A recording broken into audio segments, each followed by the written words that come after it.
and welcome to Podcast.init, the podcast about Python and the people who make it great. You can subscribe to our show on iTunes, Stitcher, TuneIn Radio, or add our RSS feed to your podcatcher.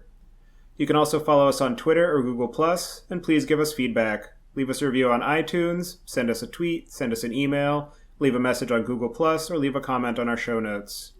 Leaving a review on iTunes helps other people find the show so that they can enjoy it as much as you do. I'd like to thank everyone who has donated to the show. Your contributions help us make the show sustainable. For details on how to support the show, you can visit our site at pythonpodcast.com. I would also like to thank Hired, a job marketplace for developers, for sponsoring this episode of Podcast.init. Use the link hired.com/podcastinit to double your signing bonus. Linode is sponsoring us this week as well. You can check them out at linode.com/podcastinit and get a $10 credit to try out their fast and reliable Linux virtual servers for your next project. We are recording today on November 17th, 2015, and your hosts as usual are Tobias, Macey, and Patti. Today we are interviewing Stuart Mumford about SunPy. Stuart, could you introduce yourself, please? Hi, I have just finished writing up my PhD on numerical solar physics at University of Sheffield in the UK, and for the last couple of years I've also been the lead developer of the SunPy project. So Stuart, how did you get into programming in Python in particular? My first kind of formal introduction to programming was a Fortran 90 course in my physics undergrad. I had a few modules during my undergraduate on Fortran programming. Sometime late in my second year of my degree, my lab partner introduced me to Python. We taught ourselves it by doing all our data reduction for our third year lab experiments in Python. And by the end of my third year, I had a relatively good handle on scientific Python programming. And can you explain what the research and applications of solar physics are and how SunPy facilitates those activities? So the part of solar physics that I mainly am involved with and SunPy kind of relates to is the part of solar physics that studies the interaction of the sun and the earth, specifically all of the dramatic events that affect the earth in one way or another, be it potential to knock out satellites or power grids, kind of the large space weather events are all kind of originate in the outer layers of the solar atmosphere. And the main focus of most solar physics research is the heating of the solar atmosphere, especially the outer layers of the solar atmosphere, heated to millions of degrees. And the precise mechanism of how that energy is transported up into the solar atmosphere isn't known. And sort of the application of most solar physics would be that by studying this heating, we would have a better handle on the physics of what causes these events that cause space weather and their cause effects on Earth. SunPy is a library that is designed to represent and allow scientists to process observational data of the sun. So be it images, spectral data, or time series information. Can that data also be applied for research in terms of solar renewables, like solar electricity or solar heat? Maybe a little bit, but not really. Most of the solar side of that, to my knowledge, is about how much radiance of the sun lands on certain places and stuff, and it's more kind of direct. SunPy is more direct observational data. And what is the relation between solar physics and astrophysics? Are there any differences in the problem domains or the ways that the research is conducted? So there are an awful lot of similarities between solar physics and night side astronomy or dark side astronomy. Solar physics, solar astronomy is really a subset. At sort of a basic level, they do very similar things. Like they're both observing space through a telescope onto a CCD. You capture light and form an image, and then have to worry about coordinate systems or transformations of kind of distortions through your telescope or the atmosphere. there's an awful lot of similarities. There are a lot of differences as well, especially around sort of the atmospheric effects are different because you're not observing point sources in solar physics, and you end up with an awful lot more light because you're observing something that's much closer. It's very interesting. It's definitely a fascinating area of research, and one that I would like to be able to spend more time on, given actually having some free time available. So what was your inspiration for the SunPy project, and what are you using it for in your research? So I only got involved with SunPy just after its first 0.1 release. I actually saw the release announcement for SunPy 0.1 on Twitter on my way into work, and got very excited thinking, oh, someone started writing that thing that I've always said I was going to do when I had a free year. And I got into the office and logged into the IRC channel and managed to worm my way into leading the whole project. SunPy, the motivation for SunPy is to provide a more modern toolset for solar physicists. An awful lot of solar physics at the moment uses a proprietary language called IDL,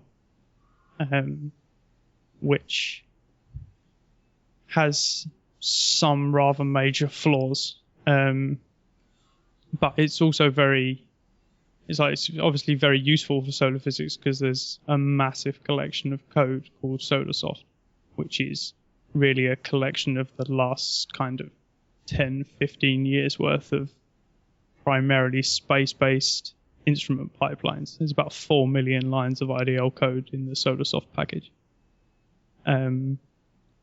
The purpose of SunPy is to provide the sort of core tools that exist in that library, not the instrument calibration routines, which were written by the people that built the instruments.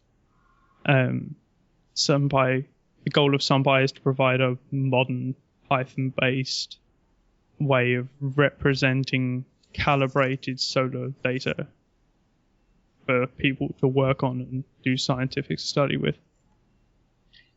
So can you tell us what SunPy's map and light curve classes are and how they might be used? So SunPy provides 3 core sort of data types. Map for currently 2D image data, light curve for time series, which is based on the excellent Pandas library, and a spectra class for holding spectra data and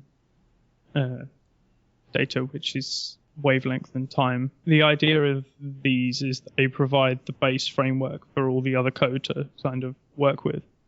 There are quite a few different, like SunPy provides access to lots of different instruments, lots of different data sources.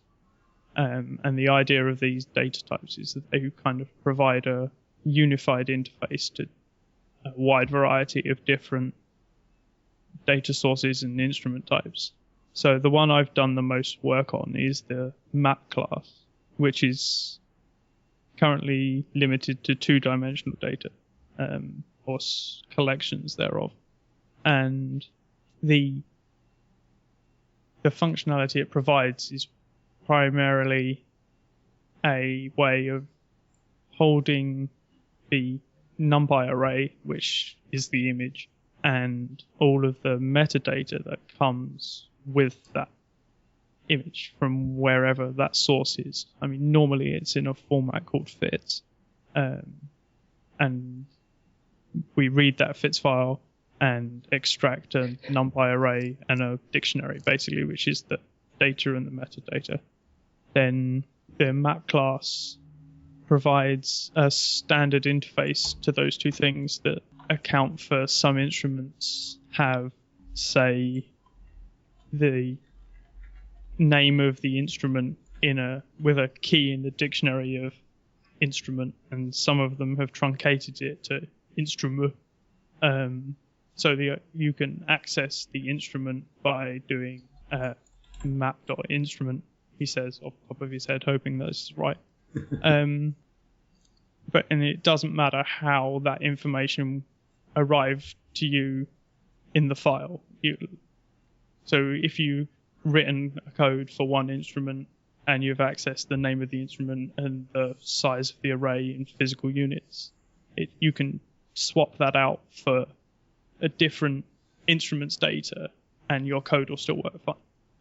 The other main thing that map does is deal with providing transformations from array coordinates, so array indexes, to physical coordinates. So there are 2 or 3 solar coordinates, solar coordinate systems that represent points on the sun, be it points on an image on the sun or 3D based around the center of the sun coordinates. What map does is convert from the array indexes to the helioprojective coordinate system, which is measured in like angular distance from the center of the solar disk, and that primarily uses AstroPy to do that transformation. But what map does is make sure the transformation works exactly the same way for all the different sources. So you were mentioning how SunPy is a sort of Python implementation of some of the capabilities found in the IDL library, and I'm wondering if there are any issues in terms of intellectual property or patented algorithms that you have to sort of steer around in the process of writing and maintaining SunPy. So the IDL library isn't licensed at all. There's no license on it. It's just made available, which makes it a very sort of grey area. But it is put out there with the intention of being able to use it. But primarily what SunPy has done at the moment, for the most part, is implement similar functionality but in a completely different way, because we wanted to implement Pythonics type functionality rather than just like translating function X from IDL to Python. Mm-hmm. So we've mostly avoided that by not doing it so far. And you were also talking about, particularly in relation to the map type, being able to do processing on images from the sun. And I'm wondering if there's any computer vision routines that are implemented or available for being able to do automatic feature extraction for certain research purposes. I've done a bit of work on that personally, but none of it's ever made it into SunPy. For the kind of image manipulation stuff that we do in SunPy, which is mainly rotate and also some kind of transformations to, although this one's not in SunPy yet, but it's being worked on, is transformations on to compensate for the rotation of the sun, which changes depending on how far away you are from the equator.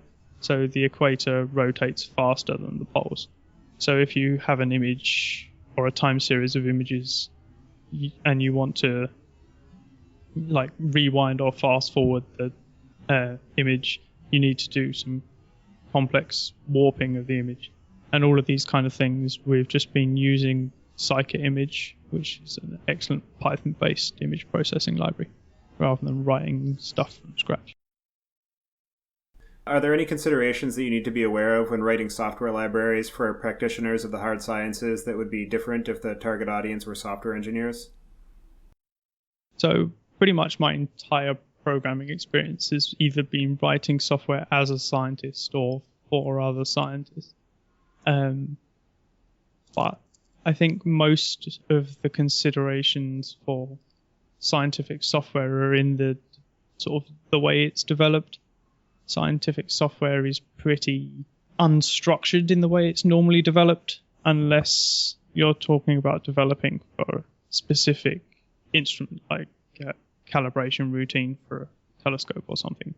Most sort of software written by academics is sort of, I need to solve this problem, and they'll write something sort of like, basically scientific software never gets out of prototyping phase. Because as soon as you have a working prototype, it's done. It works. It's done the job.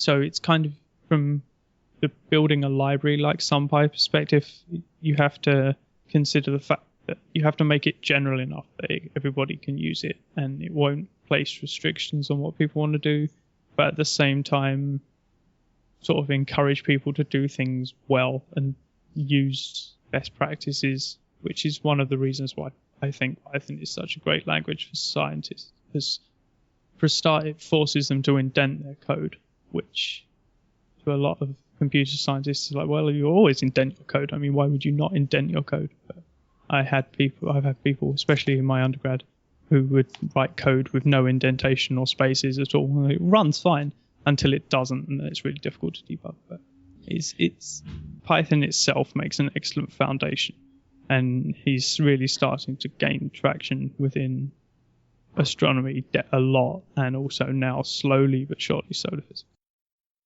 So it's really interesting. Within my organization, actually, there's been a little bit of pushback against Python recently because of the fact that it's a dynamically typed language. Some of our architects want us to use strongly statically typed languages instead. But it's kind of interesting hearing you say that Python makes kind of an ideal language for scientists because it enforces some of these best practices like good indentation and the like. Do you find that lots of people writing software for the sciences have discipline around writing tests for your code as well? No, not in general in academia. Testing, version control, these kind of things are still relatively rare. There's a lot of effort in like excellent projects like software carpentry and similar kind of educational exercises, which are trying to teach academics sort of software engineering skills, because mostly academics kind of hit postgraduate research and they may have been taught how to program. Like for instance, my undergraduate programming module was about numerical methods, like solving differential equations numerically, and we had an exercise where I was calculating like orbital dynamics, like three-body problem kind of numerically, but not a lot of effort is, or has been at least, put into teaching scientists how to write code well rather than just how to program. So can SunPy consume data directly from telescopes and other observational apparatus? I've never heard of anyone do like live telescope output with SunPy. Your question did make me wonder. It would probably be possible. If I ever get a telescope, I might try it. But the kind of focus of SunPy is science quality, like calibrated data. So when you put a camera at the back of a telescope, you take an image, say, we're taking pictures at like 30 frames a second. Each one of those images is going to be relatively low quality because of, if you're ground-based telescope, atmospheric distortion. You've got a fair bit of air to get through before you reach the sun. And then you've also got like parts of the CCD that are more sensitive than others, or parts of the like certain wavelengths that don't filter properly. You've got a lot of calibration to do from raw camera at the back of the telescope to data that's science quality.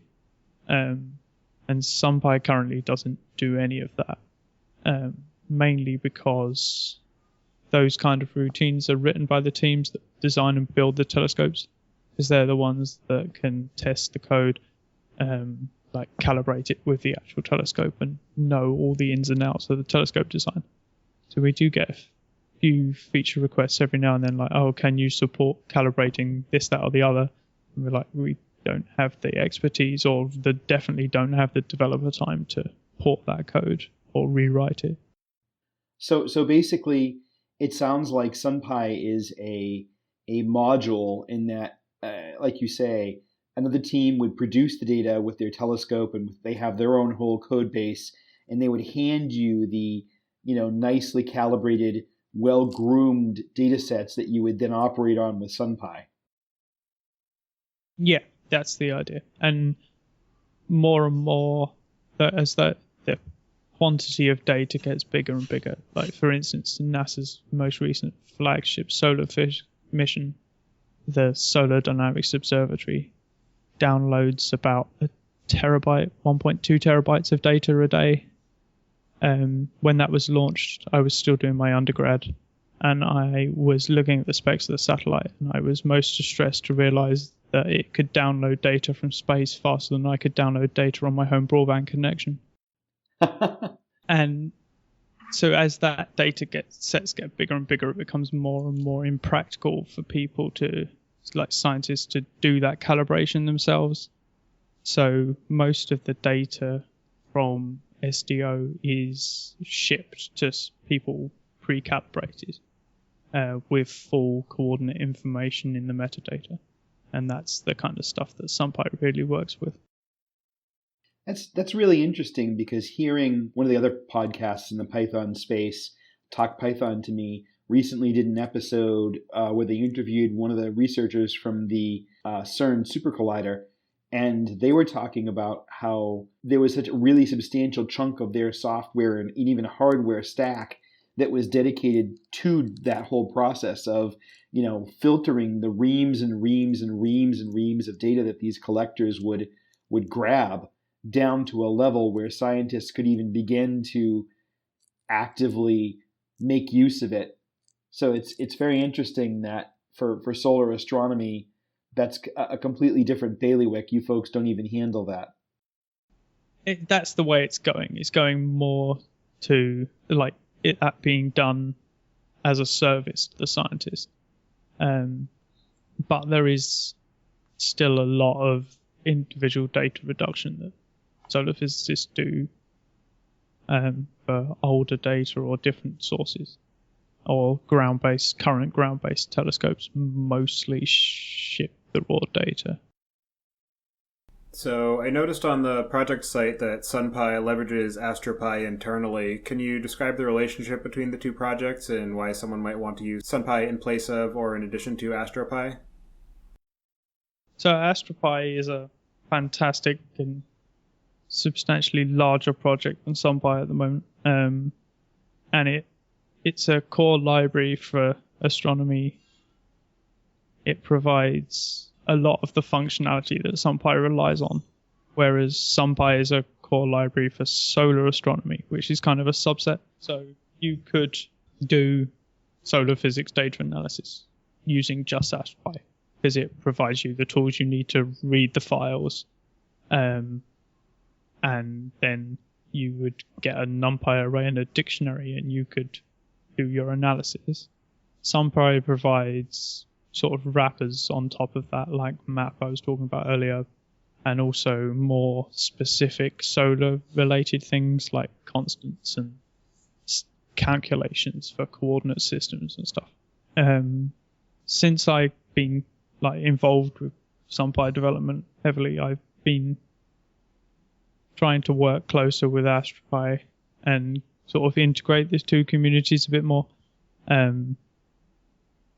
This is really the most obvious example of this is probably the most recent AstroPy coordinates framework.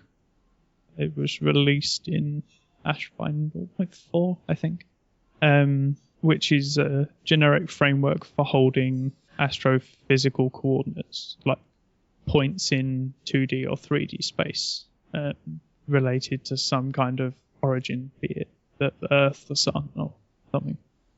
And so, myself and the SunPy community contributed to the design and then the development of the AstroPy coordinates framework. And because of that, we have a nearly finished set of solar physics coordinate frames that use the AstroPy framework. And because we helped design and develop it, it ticked most of the boxes we needed. There was only a few things that we had to add or tweak, like kind of pull requests afterwards, things we didn't think of. And we've had, there's a lot of other kind of problems that we've solved in SunPy, or things we've come up against that either AstroPy have made easier or we have contributed functions to AstroPy.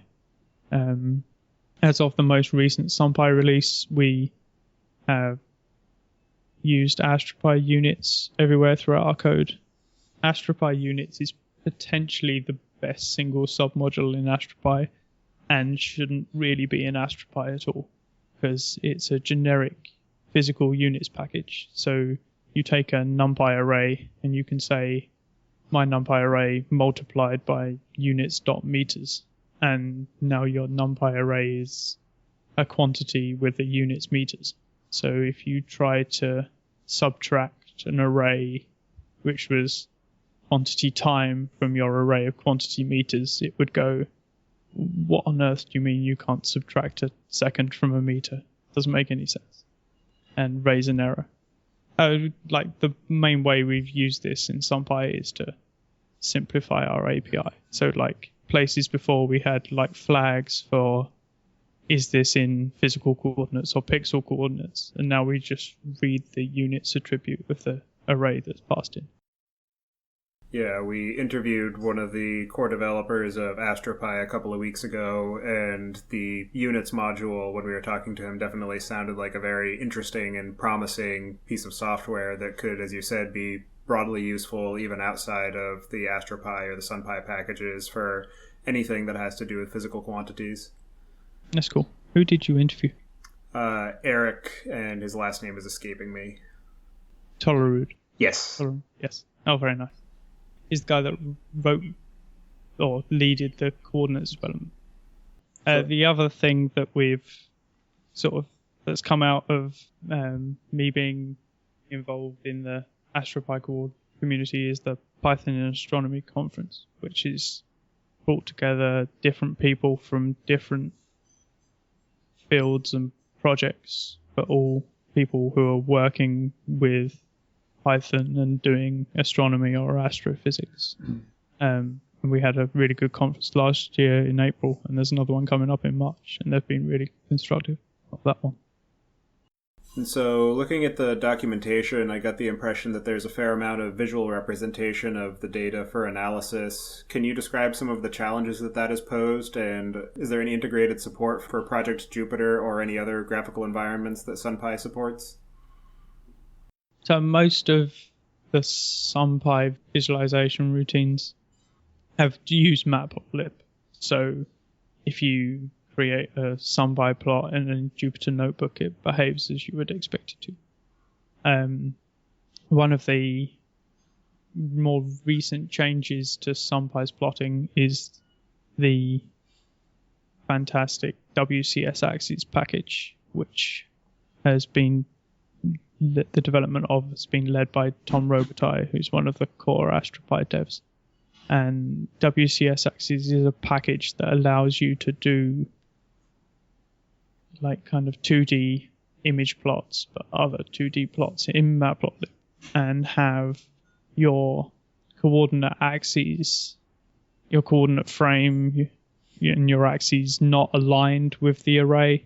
So you could imagine having your square array and your physical coordinate system rotated 45 degrees, and when you create a plot with WCS axes, all of the like image coordinate grids and the ticks around the edge of the frames would all be aligned to the physical axis, like 45 degrees to the around the edge on the edge of the Matplotlib plot, and allows you to do like mouse over and overlays and stuff in different transformations. And that's made a big difference to the map visualization routines. The only other kind of visualization stuff that SunPy's had some involvement with is the Ginga project, which is a graphical tool for viewing FITS files. And we've done a bit of work to improve the solar physics support in Ginga. So what are some of the most interesting applications that SunPy has been used for? I don't have a lot of specifics. I mean, I know a few research projects that have used SunPy. One of my colleagues has done some work studying waves in the solar chromosphere, and he used SunPy and Python for a lot of that. Another one of my friends has built a matplotlib like kind of graphical tool where he could click on the images to measure how features of the solar limb changed with time and record those. I think one of the most interesting, albeit currently hypothetical uses for SunPy is the new DKIS telescope that's being built on Hawaii. It's going to be by quite a margin, the largest solar physics telescope that's ever been built. And we're currently discussing with that project about how they're going to use Python and hopefully also SunPy. And so before we move to the picks, are there any other questions that we should have asked but didn't, or anything else that you'd like to bring up? Not that I can think of. All right, with that, we will move to the picks.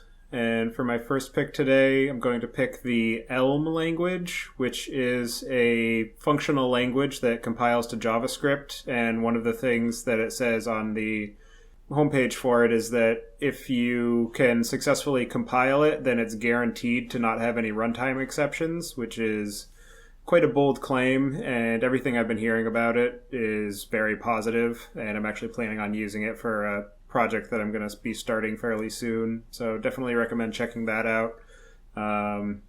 Just seems like a really interesting and useful way to do front-end development. My next pick is the Avro serialization specification. And what makes this interesting is that it is a binary format, and it also keeps the schema of the data co-located with the data itself. So the actual serialized form of the message includes the data schema, so you can actually change the schema of your data over time, but you will still always be able to read the data that's been serialized because of that co-location, the locality of the data.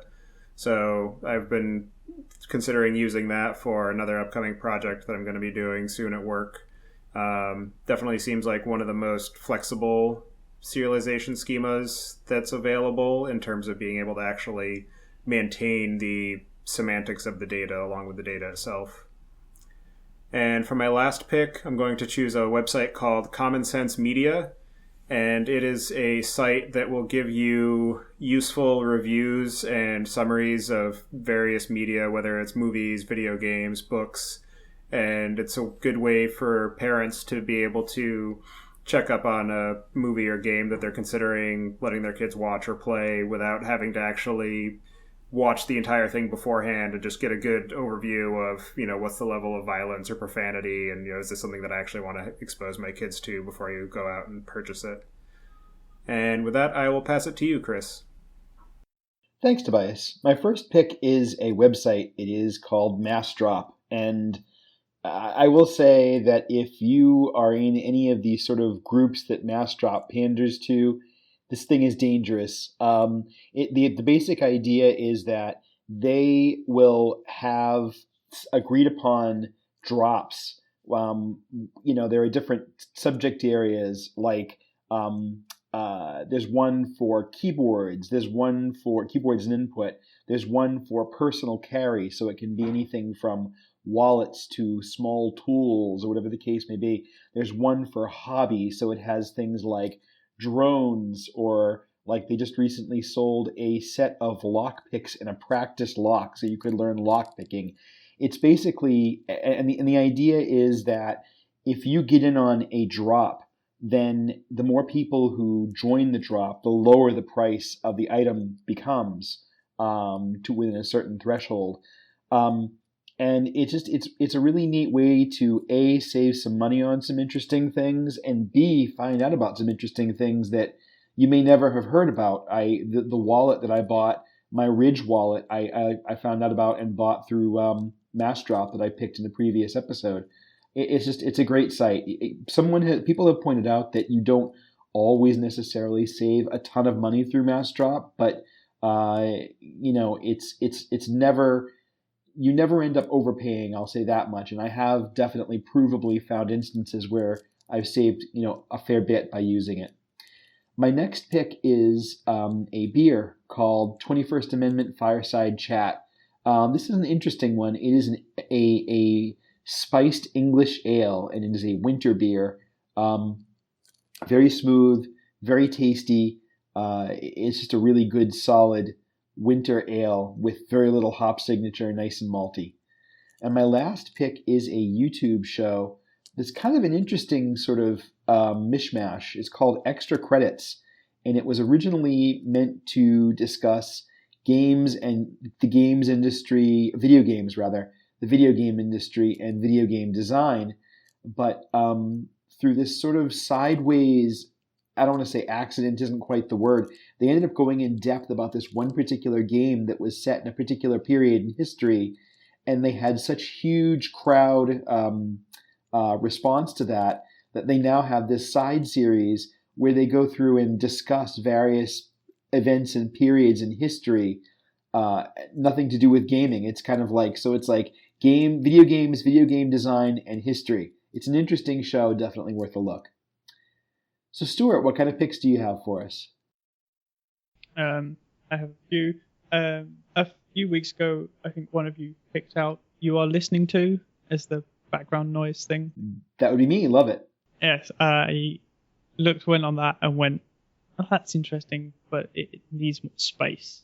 So I discovered that there is a live stream from the International Space Station that includes the Ground to Earth radio as an audio track. So for the last few weeks, I've had that running in the background. I also, a little while after that, discovered that there is a high-definition video feed from some cameras that was recently attached to the outside of the International Space Station. And that streams live 720p HD video of the Earth, which is just beautiful to have on in the background. My next pick is the YT project, which I thought I would pick out specifically. It's a Python project that I used extensively during my PhD research, which has been mostly numerics based. And it has ability to read in sort of numerical data sets and do visualizations, specifically like slices through 3D domains. The YT SliceBot interface is one of the nicest bits of Python code I've ever had the pleasure to use. And thirdly, a project that I discovered this week is called Calf Studio Gear, which is a set of live audio processing plugins that run on the Jack audio server. I think it's Linux only, but it allows me to process the sound coming out of my microphone with things like an equalizer and a gate and a compressor, and pipe them back out to Pulse Audio and then through to Skype or Mumble or any of the other places I want to send them. Very cool. For what it's worth, I don't know about Calf because I've never actually used this particular thing, but I know for a fact that Jack runs on OS X as well. Yeah, Jack does. I don't know about Calf. I think Calf is Linux only, whereas Jack isn't. But Jack is also awesome. Gotcha. All right. Well, we really appreciate you taking the time to join us and tell us all about SunPy. For anybody who wants to keep in touch with you and follow what you're up to in the SunPy project, what would be the best way for them to do that?